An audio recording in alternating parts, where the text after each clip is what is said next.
Bismillahir Rahmanir Rahim. Alhamdulillahi Rabbil Alameen. Wassalatu wassalamu ala Rasulillah wa ala alihi wa sahbihi ajma'een. Lillahi ta'ala. Inshallah ta'ala, we reached up to the fifth principle, which is related to al-muhkam wal-mutashabih, those verses which are explicit and clear, and those verses which can bear more than one meaning. So we should say those verses and those hadith. We're on page 137. And as I took a lot of time in the scattered thoughts, went way over time. You've heard enough of me. So let us read as much as possible for the next 20 minutes, inshallah, so that we would benefit, inshallah. Bismillah. We're on the top of page 137. Bismillahir Rahmanir Rahim. Alhamdulillahi Rabbil Alameen. Wassalatu wassalamu ala Rasulillah. The author, may Allah Ta'ala have mercy upon him, said, "The truth in this issue is that we should understand the verses pertaining to the attributes according to linguistic, rational, and legal principles. This is the correct method followed by all of the scholars of Ahl Sunnah who are followed." Ibn Taymiyyah said, interpreting what Allah Ta'ala has informed regarding the divine promise, wa'd, and threat, wa'id, gives the exact same meaning of the divine promise and threat. This is why we act upon the clear-cut and believe in the ambiguous hadith that come. This is because the words with which Allah Ta'ala has informed about himself and the last day are ambiguous, mustashabihah, and their meanings resemble what we know in the world. For example, he has informed us that paradise contains meat, milk, honey, wine, and so on. These things resemble what is in the world, both in wording and in meaning. Lafdan wa ma'nan. However, they are neither like them nor their reality. The names and attributes of Allah subhanahu wa ta'ala are not like others, a fortiori, even if there is some resemblance between those names and the names and qualities of the servants. That does not make the Creator like mithl, the creation, or his reality like their reality. But Ibn Taymiyyah, and notice is still those words. Just keep it in your mind. The difference in wording between a tashbih, Ibn Taymiyyah affirms a portion of tashbih, but denies a tamthil, right? Complete likeness. Don't forget these words because they're very important in understanding the way Ibn Taymiyyah spread a tajsim and a tashbih by way of this route. Now, what Ibn Taymiyyah meant here is that meanings of the names and qualities of Allah Ta'ala mentioned in the Quran and Sunnah resemble the meanings that apply to creation. And this is wrong. Let's go back to the statement of Imam Abu Ja'far al-Tahawi. He said, وَمَنْ وَصَفَ اللَّهَ بِمَعْنٍ مِنْ مَعَانِ الْبَشَرِ فَقَدْ كَفَرَ. Whoever describes Allah with a characteristic, meaning a meaning from among the meanings that apply to human beings, has disbelieved. He argued that this resemblance does not necessitate or imply a likeness, mithl, between Allah Ta'ala and creation. So the most that Ibn Taymiyyah negated was likeness, not resemblance. Highlight that. Could we put that up? So the most that Ibn Taymiyyah negated was likeness, not resemblance. Right? Subhanallah.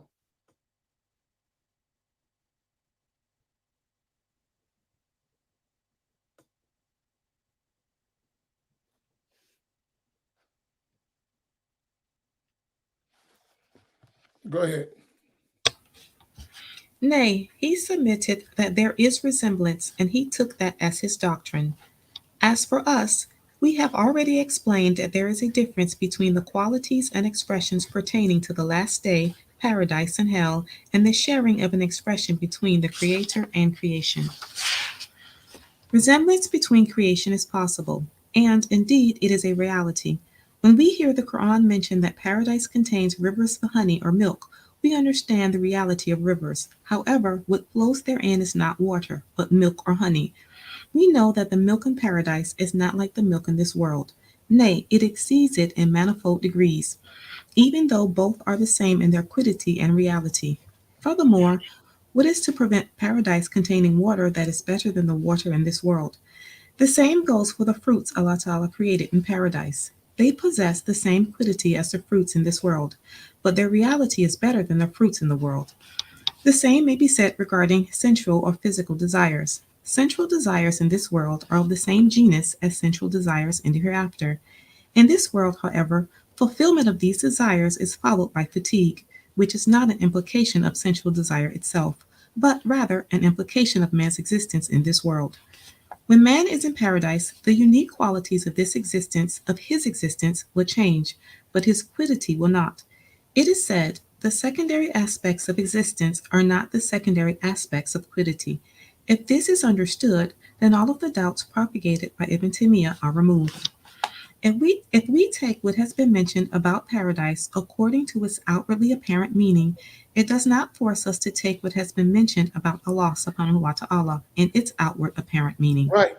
So, what is related in relation to Al Jannah or paradise or An Nar or the hellfire is apparent meanings. We're talking about physical things, they are physical realities, right? As for Allah subhanahu wa ta'ala, that's not a physical reality. So, therefore, that apparent meaning would not apply to him. So, the analogy is false because you're talking about tangible realities, created things, which are all ajsam, bodies, and then you're applying that to the creator who is not a tangible thing and is not a body, so there is no equivalence between the two. I think this is a point that some people are wrestling with still, that Allah is not like his creation in any way whatsoever, right? I think this is something that many haven't fully understood yet. That Allah is absolutely different from every creation. There is no similarity between the creator and the created, which is summarized by saying whatever you imagine in your mind, Allah is different from that. No one knows the reality of Allah except Allah.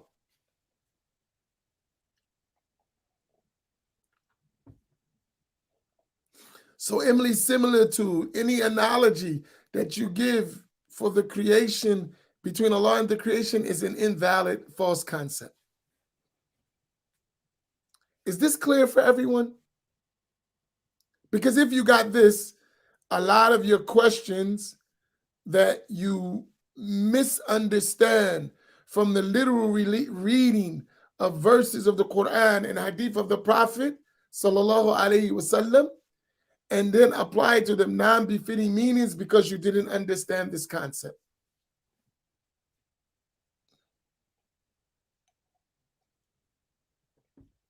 As you see, Ibn Taymiyyah didn't.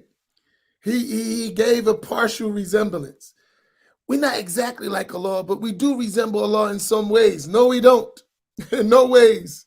There is no resemblance between you and Allah subhanahu wa ta'ala. Wording is only because of the constraints of language. Words are only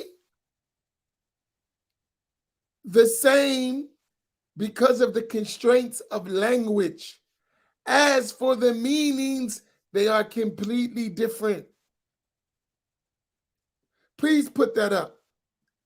Words are the same because of the constraints of language. However, the meanings are completely different. Is this clear?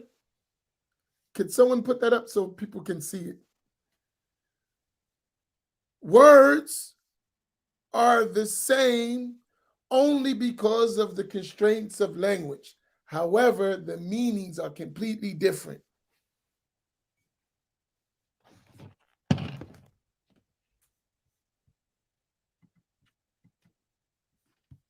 That's it. If you understand that, when you read Yed for Allah and the word Yed for creation, the word is the same, yet the meanings are completely different. When you read Istawa for Allah and Istawa for the creation, the word is the same because of the language, but the meanings are completely different. When you read Yanzilu for Allah and Yanzilu for the creation, the word is the same because of the constraints of language, but the meanings are completely different. If you understand this, then it will not be hard for you when you read the Quran or the Hadith not to give non-befitting meanings to Allah. So, for instance, if you read about Al-Mi'raj, Al-Isra wal-Mi'raj, and you read about Mi'raj and the Prophet ﷺ traveling to the upper worlds, you don't end with saying he reached a place where he met Allah and Allah was in that place and then Allah spoke to him and there was sounds and letters. La. Because you're imagining a created thing and you're taking words that are the same and applying meanings that relate to creation to Allah, and that's the problem.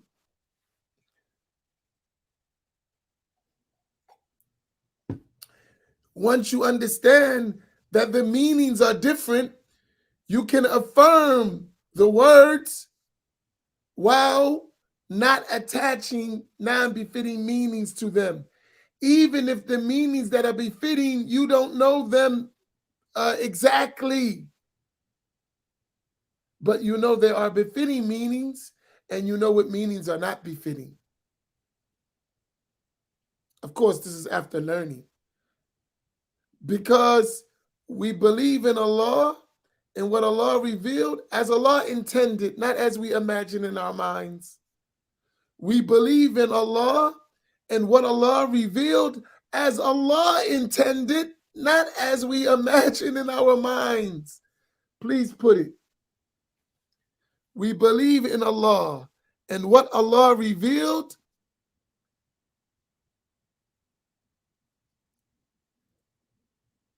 according to what Allah intended, not what we imagine in our minds.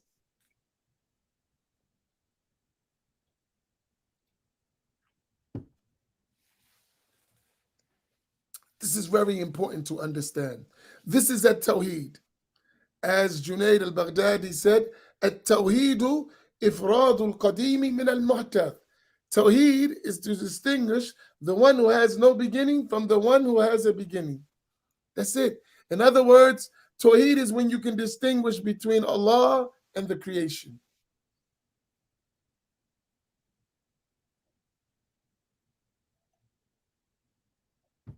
Go ahead.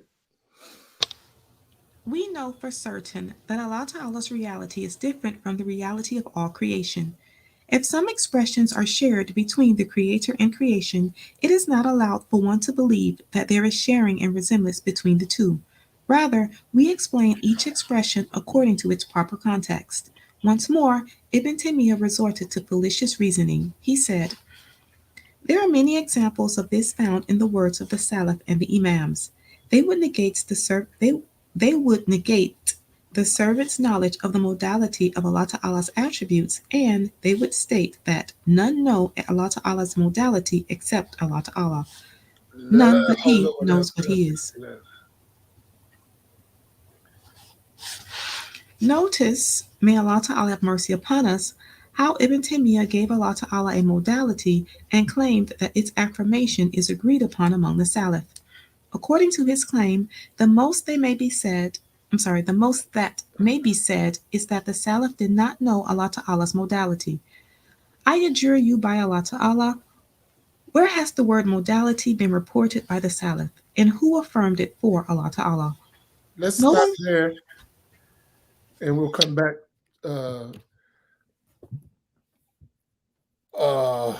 What page are you? Page 139, second paragraph. Okay, let's stop there. Okay, we got several things. I have to travel, so tomorrow, tomorrow there will be most likely no scattered thoughts or post-Fajr reflections because I will be on the highway. But what will take place, we're going to go in the crates and we will have rare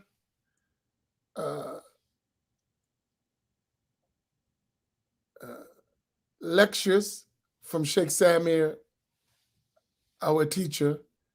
We will play we're picking some rare lessons from him that we never gave to the public in general.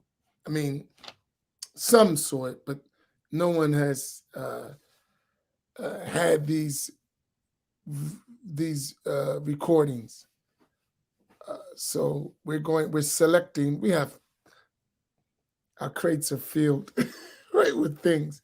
So we're going to pick some beneficial things that you will benefit from, inshallah.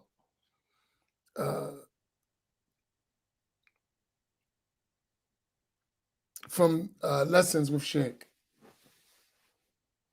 Yeah, we going in the crates. You know, you pull out some classics in the vault, you know.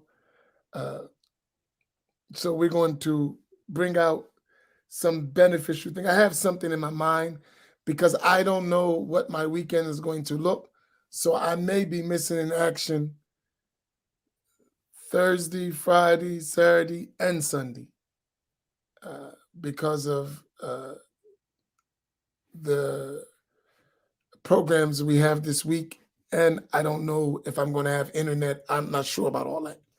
So in any case, if we should not be able to continue this weekend, for all of these days, we will play some private of some of those lessons of Sheikh Samir.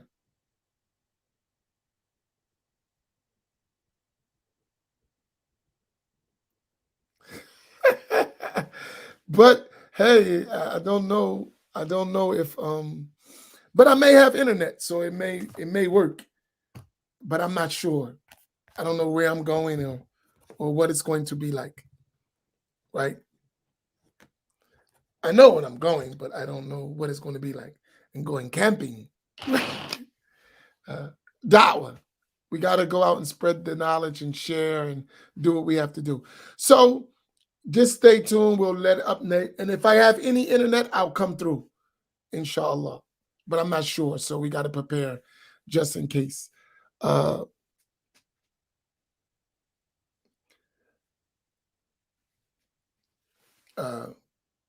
I told you, Khadijah, cherish your moments. We don't know how long they're going to last.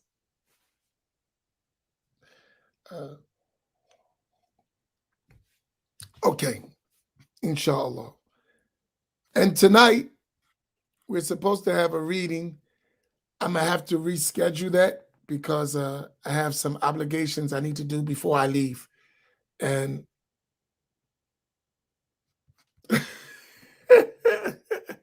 Farouk is crazy. You guys, man, I can't help but love y'all. Allah. Um,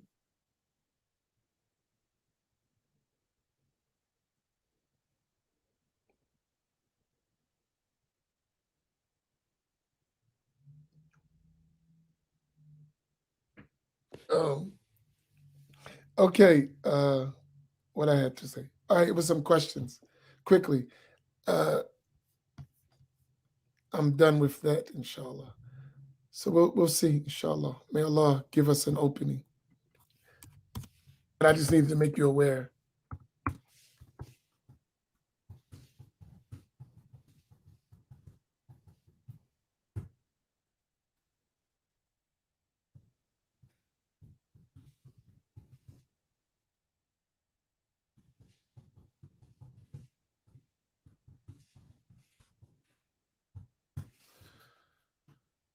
Allah, there was some Let Moti teach class. Ya Latif! Right? Okay, Moti can have the class.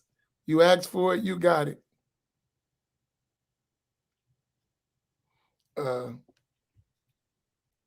Where was the question?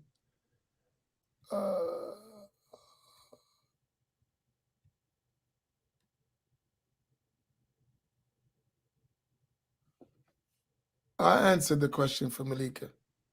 Malika, Malika, did you get the question answered? I answered it inside of what I was talking about.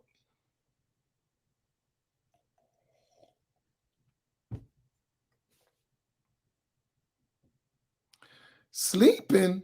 I thought we were going to listen to the Sheikh. What kind of stuff is that? Sleeping's for birds. Wake up. Kum kum ya habibi, kam tanam. Talibul akhira la yanam. Rise, rise, my beloved. How much you sleep. The seeker of the hereafter never sleeps.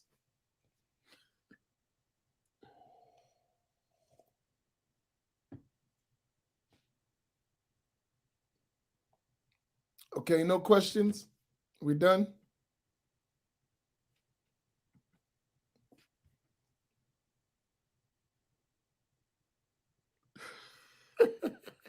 Yeah, crazy.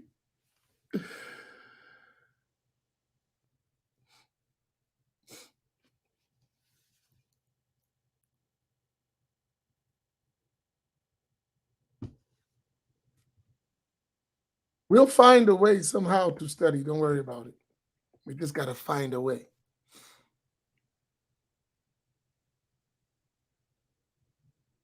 I suggest all the youth become knowledgeable in technology, because where we lack is we don't understand technology. Stuff that I'm thinking may be difficult is probably easy, right?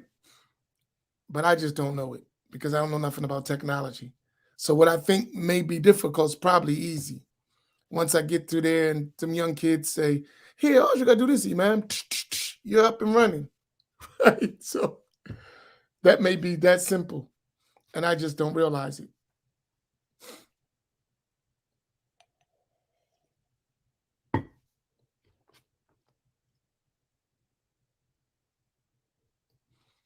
Okay, no questions? We good? It's your time. Fire away. Okay, good, Malika. I'll give you 30 more seconds.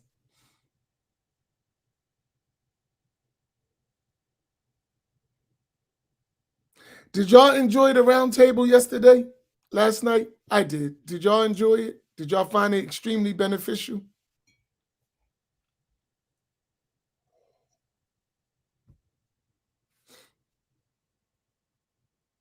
Mm.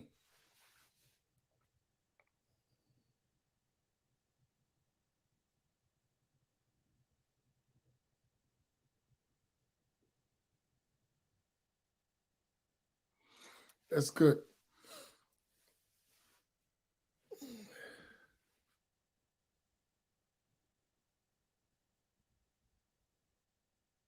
Al-Fatiha for the soul of Brother Abdul Rashid. Fatiha.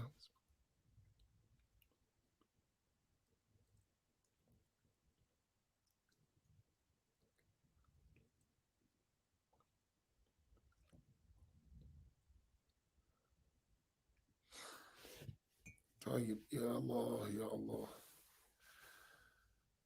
Okay, inshallah, sometime tonight we'll see you for reading somehow, some way. I just got to work it out.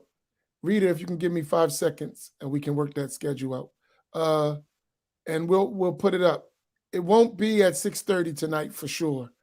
So I'm trying to work out. So just make sure you're following so when we go live, you're able to get it, inshallah. Barakallahu bikum. Wassalamu alaikum wa rahmatullahi ta'ala wa barakatuh.